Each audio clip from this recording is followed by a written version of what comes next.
দ্বিতীয় যে বিষয়টা ভাইরা, আমাদের সামনে কোরবানি। কোরবানি হজের একটা অংশ। আমরা যারা হজে যাব না তাদের জন্য হজের এই অংশটা কোরবানির মাধ্যমে আল্লাহ তাআলা আমাদের পরে দিয়েছেন। আল্লাহ কোরআন কারীমে বলেছেন, লা ইয়ানালাল্লাহু লুহুমুহা ওয়ালা দিমাউহা ওয়ালাকিন ইয়ানালুহু তাকওয়া মিনকুম। আল্লাহ রক্তও নেন না, আল্লাহর কাছে গোশতও যায় না, শুধু আল্লাহ অন্তরের নিয়ত তাকওয়া দেখেন। কাজে কোরবানির ক্ষেত্রে আমাদের নিয়ত, আল্লাহ তুমি হুকুম করেছো আমার আওলাদেরা খাবে, গরিবেরা খাবে, আত্মীয় স্বজন খাবে, আমি সওয়াব পাবো, এই চিন্তায় কোরবানি দিতে হবে। কোরবানি লোকে দেখবে, ছোট গরু দিলে মানুষে কি বলবে, একটু বড় দিতে হবে, অথবা গোশত যত বেশি আমি ঘরে ফ্রিজে রাখতে পারি অনেকদিন, এই চিন্তায় কোরবানি দিলে তো কোরবানি হলো না। কোরবানি আল্লাহর জন্য আমি ব্যয় করব, আমার সন্তান খাবে এটাও, গরিবেরা খাবে এটাও, আত্মীয় স্বজন খাবে এটাও, আল্লাহর হুকুম হিসেবে আমি পালন করব। কাজেই যারা ধনী, যারা নিয়মিত আপনারা গোশত কিনে খেতে পারেন, তারা 3 ভাগ না বেশি দেওয়ার চেষ্টা করবেন দরিদ্রদের। এখানে 3 ভাগ করতে হবে এটা জরুরি না, বরং আপনি যত বেশি পারেন দেওয়ার চেষ্টা করবেন। আবার যারা দরিদ্র, সন্তানেরও খাওয়াতে পারে না, তারা কিছু রাখবেন, কিছু খাওয়াবেন সুবিধা মতো।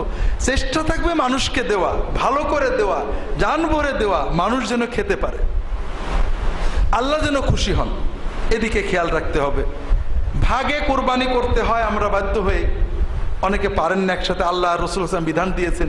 এক্ষেত্রে দুটো ভুল, দুটো সমস্যা। একটা হলো আমাদের দেশের কোন আলেম বলেছেন ভাগে কোরবানি হবে না, কথাটা তারা ঠিক বলেননি, খুবই ভুল বলেছেন।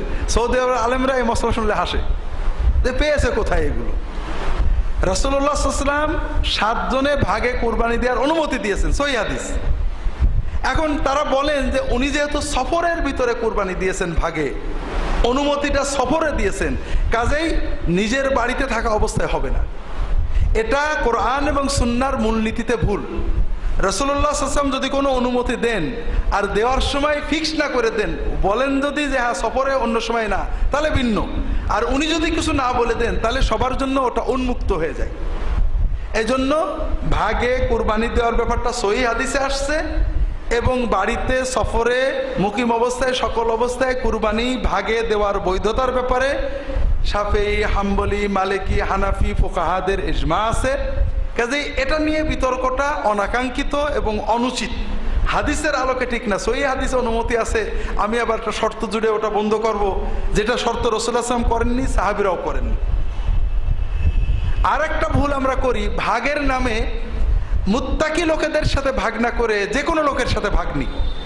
যেমন বেনামাজি, হারামখোর, যারা হারাম উপার্জন নির্ভর, এদের সাথে ভাগ নেবেন না।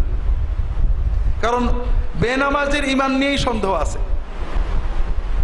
যে লোক নামাজ পড়ে না কিন্তু স্বীকার করে খুব কঠিন গুনার কাজ করছি, খুব মনে পাপ আছে যে আল্লাহ নামাজ না পড়ে চোরের চেয়ে খারাপ, লুচ্চোর চেয়ে খারাপ, মদ করের চেয়ে খারাপ, আমি একটা বড় অন্যায় করছি, তার ঈমান কোন রকম থাকতেও পারে, নাও পারে। আর যে মনে করে যে নামাজ না পড়লে ও নামাজ পড়ছে আমি ভালো আছি, এ একেবারে 16 আনা কাফের, কোনো সন্দেহ নেই। কারণ সে নামাজের গুরুত্বই মানে না। নামাজ পড়ে তার চেয়ে বেনামাজি ভালো হইতে পারে, এই চিন্তাটাই একটা সম্পূর্ণ ঈমান হারানো চিন্তা। একজন মানুষের ভালো মন্দ হওয়ার মান, একজন লোক মা বাবার সেবা করে, মানুষের উপকার করে, সত্য কথা বলে, এগুলো ভালো কাজ। কিন্তু লোকটা আমাদের নবীজিকে গালি দেয়, আল্লাহর তাওহীদ মানে না, আপনি কে কে ভালো বলবেন? কারণ মা বাবার খেদমত করা, সত্য কথা বলা মানুষের খুব ভালো কাজ। সর্ব অবস্থায় কোরবানি বেনামাজির সাথে কোনো অবস্থায় ভাগে নেবেন না। বেনামাজি কোরবানি দেয়, এর নমুনা হলো ন্যাংটো লোক পাগড়ি পরে, কোনো পার্থক্য নেই। কুরবানি দেয়া সুন্নত অথবা ওয়াজিব, ঠিক না? আর নামাজ পড়া ফরজ। কুরবানি আজীবন না দিলে কুফরি হবে, কোনো হাদিসে নেই।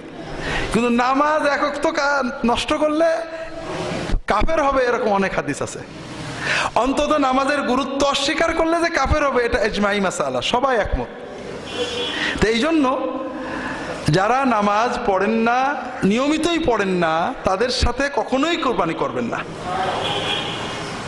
এখন আমাকে একজন ফোন করেছেন নাটোর থেকে, যে হুজুর আলহামদুলিল্লাহ আমাদের গ্রামের অধিকাংশ মানুষই নামাজ পড়ে, বেনামাজি খুবই কম, তারপরও অনেক মানুষ আছে বেনামাজি।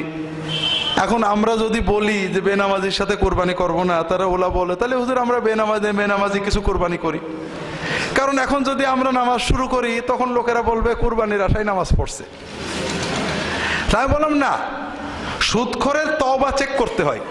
সুদ বলে আমি তবে আর সুদ খাবো না, 1 বছর দেখতে হয় যে আসলে সুদ বন্ধ করেছে কিনা, তা নাহলে তার বাড়ি খাওয়া যাবে না, তার সাথে কোরবানির ভাগ নেওয়া যাবে না, তার সাথে লেনদেন চলবে না।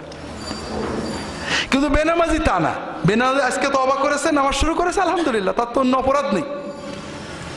এই জন্য বেনামাজি যদি তওবা করে নামাজ ধরে তার সাথে কোরবানি করবেন, তাকে কখনো খোটা দেবেন না যে কোরবানির জন্য নামাজ শুরু করেছো, এটা দিলে গুনাহ হবে।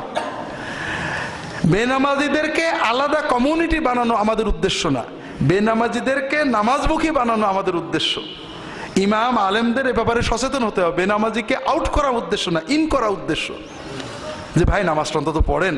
আমাদের এখানে আমার গ্রামের, আমি বাংলাদেশে আসার পরে প্রায় 4-5 বছর এই মসজিদে জুমা পড়াতাম। গ্রামে আমার ছোটবেলার এক খেলার সাথী মতোই মারা গেল, নামাজ পড়তো না। তো মারা গেছে, তার শ্বশুর আবার দিনদার মানুষ, মারা গেছে, বলেছে জানাজা পড়াতে, বলে যে নামাজ পড়তে, বলে না, তাহলে আমি জানাজা পড়াবো না, আত্মীয় স্বজন পারলে পড়ুক। তো এখন জানাজা ভালো হয়নি, ওই শ্বশুর বোধ অল্প 2-4 লোক নিয়ে কোনো রকম জানাজা পড়েছে।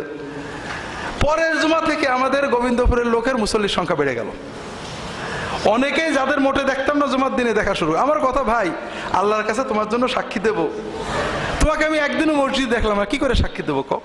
অন্তত মসজিদে আসো, আমি বেঁচে থাকলে তোমার জন্য সাক্ষী দেবো। আর মসজিদে আসবে না, যে তোমার সাক্ষী দেবে সে বুঝবে আমি ওর ভিতরে নেই। তা আমরা এর পরে দেখা গেল গোবিন্দপুরে মুসল্লির সংখ্যা বেড়ে গেল, অনেকে অন্তত জুমায় আসা শুরু করে দিলেন।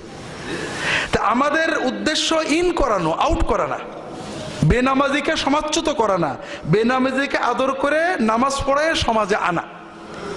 কাজেই বেনামাজির সাথে কোরবানির ভাগী হওয়া যাবে না। যারা হারাম উপার্জন নির্ভর, ঘুষ খান জানি, সুদ খান জানি, তাদের সাথে কোরবানির ভাগ কখনোই করবেন না, কোনো অবস্থাতেই না। এদিকে সবাই খেয়াল রাখতে হবে। আল্লাহ তাআলা সবাইকে তৌফিক দান করুন, আমিন।